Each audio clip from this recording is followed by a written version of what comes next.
Për një vit me radhë ai dha jetë ëndrrës së tij, të cilën tashmë e shet realizuar në formën më të bukur të mundshme. Shqiponja prej hekuri e punuar nga duart e mjeshtit Albert Alla, të magjeps me përmasat monumentale dhe finesën artistike. Në punishten e saltatorit të palodhur në zonën e spitalës në Durrës, simboli ynë kombëtar është gati të nisë fluturimin. Me kthetrat e mbërthyera në degën e pemës dhe krahët e arkuar bukur, shpendi gjigant vjen i skalitur mjeshtërisht. E para, simboli jonë kombëtar.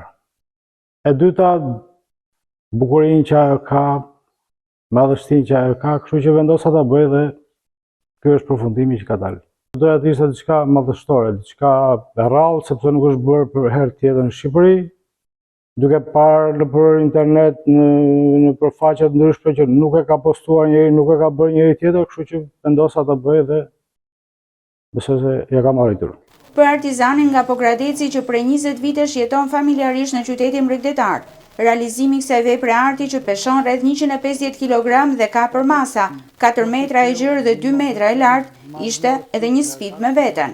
Punoj në këtë profesion, por jo për të marrë me këtë lloj pune.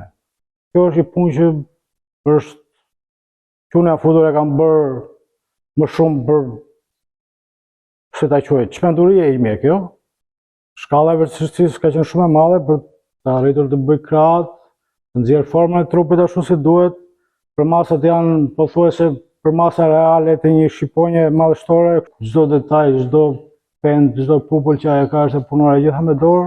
Me një durim të hekur siç është dhe metali që ai punon, mjeshtri Alla ka gdhendur një për një mbi 2000 pend metalike që mbulojnë trupin dhe kokën e shpendit krenar të maleve tona. Detaje të punuara me skrupulozitet në orët e vona të mbrëmjes, kur familja e tij ishte në gjumë.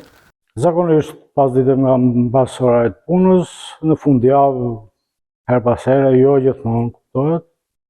Por duke punuar edhe deri vonë, gjitha materialet unë kam blerë, i kam punuar me dorë, koha ime, durimi që unë e kam bërë. Projekti i radhës është një motor që sapo ka nisur të marrë formën fillestare, por ka nevojë për shumë punë sfilitëse nga ana e mjeshtrit Alla. Për momentin kam projekt një motor, do të bëj dhe një motor real. E kam filluar, madje kam nisur disa pjesë. Por e kam lënë njerë pas dore sepse dua që të merrem me shqiponjën, dua ta shijoj edhe për sa kohë dhe pastaj pse jo për ta shitur.